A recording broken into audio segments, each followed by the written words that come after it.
90-е годы, когда крымские татары только начали обустраиваться после возвращения на родину, эта отчаянная женщина уже работала над открытием первых крымско-татарских школ в Крыму. Все мы знаем, о ком речь. Заслуженный работник образования Крыма, инициатор множества образовательных проектов. Сафуре Каджаметову знает практически каждый крымский татарин. Она начинала свой путь как школьный учитель, а затем стала другом, соратником и защитником всех учителей.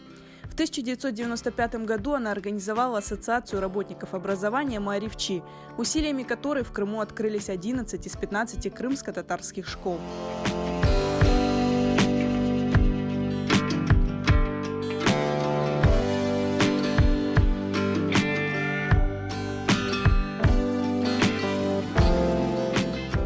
Преподавать Сафуре Оджа начала в 18 лет, хотя, признается, еще в детстве она знала, что свяжет свою жизнь с просвещением.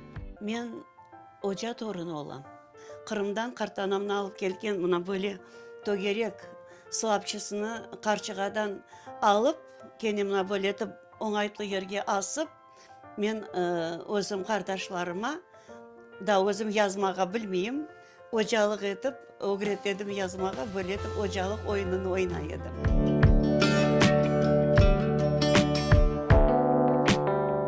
Работе школьным учителем Сафуре Оджа посвятила 25 лет жизни. Сначала была учителем начальных классов в Узбекистане, затем преподавала русский язык и литературу.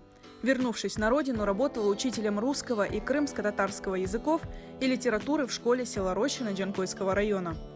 Мен өз арзума етіштім, чөнки Қырымда 30 ел мен бұттын өзімі, ем халқыма севгімі, ем ватаныма севгімі. Бекім шу Қырымға асырет болып, бұл Қырымға қайтмай, көме СССРді өлгендер веш қарпабамны. Ве açlıktan, hastalıktan Ayın kasabasında geçingen halk hocası, Ayedin hocası Ali'din oğlanı, bekim de onların ağzına men yetiştim. Ki Karbabam uzundan, tizelerim uzundan basıp, men de hoca olarak, özüm zenatım bekim bilir bilmek seçken edim, ama o benim gerçekten de bir идея oldu bana. Ben seviyorum özüm zenatım. Педагогическую работу Сафуре Оджа совмещала с активной общественной деятельностью. Поначалу она вместе с единомышленниками инициировала изучение родного языка джанкойскими школьниками. Затем крымско-татарские классы, а потом и школы стали открываться по всему Крыму. И везде с помощью и активным участием Сафуре Каджаметовой. Настоящий лидер, дипломат, а также мудрый советчик и друг.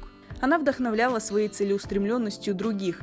Ведь открытие первых национальных школ в 90-е годы давалось непросто. Бұл қадын мені өз дүния бақышының кеңлігінен, өзінің ақыл ферасетінен, тіл байлығынан айретте қалдырайды дайыма. Мен оны асылында деймін ки бір шу ватан қызы. Девріміздің 100 жылда бір доған қызларından, адамларından бірі. Біздер Қырым татар ожалары чешет түрлі қарсамбаларға оғырай едік. Өз ішімізде мүдірлеріміз тарафтан ве илахре.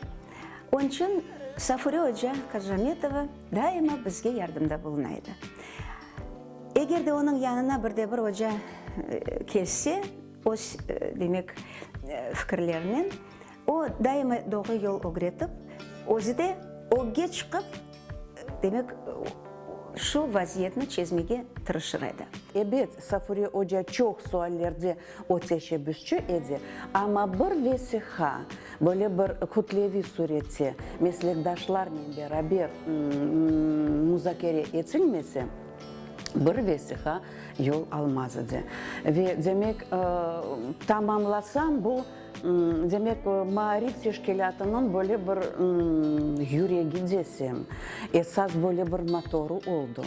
Ve her vakit cemaatle, her vakit teşkilatının azalarıyla hocamız fikir paylaşaydı. Yüksek devlet memurları Safure hocamızın sözünü dinlene edilir ve hatta özleri varıp telefon açıp fikir paylaşa edilir.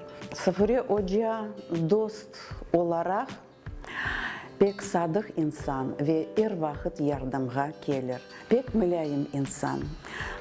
Пек более бір топлашсақ, еркезінің алыны, хатыресіне сорған, білген инсан. Қырымда açılған әрбір милли қырымтатар мектебінде оның исесі бұйықтыр демеге лайық бүгін.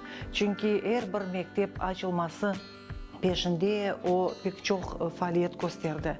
Ana babalarla çalışmak, anlatmak, milli mektebinin geleceğini, milli mektebinin mühimliğini, Safuri Hoca'nın böyle bir semereli çalışması neticesinde bütün milli mekteplerimiz Al-Rai teşkilatının beraber olan projeler neticesinde taminlendiler, tamamıyla gerekli mektep müessesesi için gerekli malzemeler. Bazı mekteplerimiz gelişmegen binalarda açılıp başladı.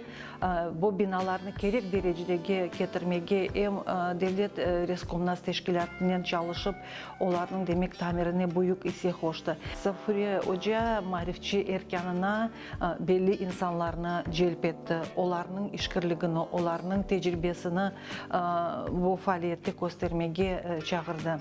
Сафуре Каджаметова трижды избиралась делегатом Курултая, была депутатом Крымского парламента, где всегда поднимала важные для народа вопросы. Қырым татар тіліне де девлет статусы берілсін де біз пек күрештік.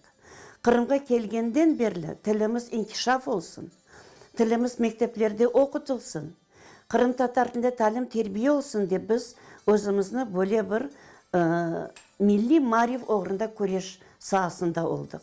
Мына бөледі бүтін мені өмірім milli marif ve milli hareket, milli halkımızın milli azatlık hareketinden bağlanıp geldi bu gün gece. Более полувека Сафуре Каджаметова посвятила просвещению, национальному образованию и крымско-татарскому языку. Ее работа продолжается, ведь сохранение родного языка и возрождение крымско-татарского образования – дело ее жизни.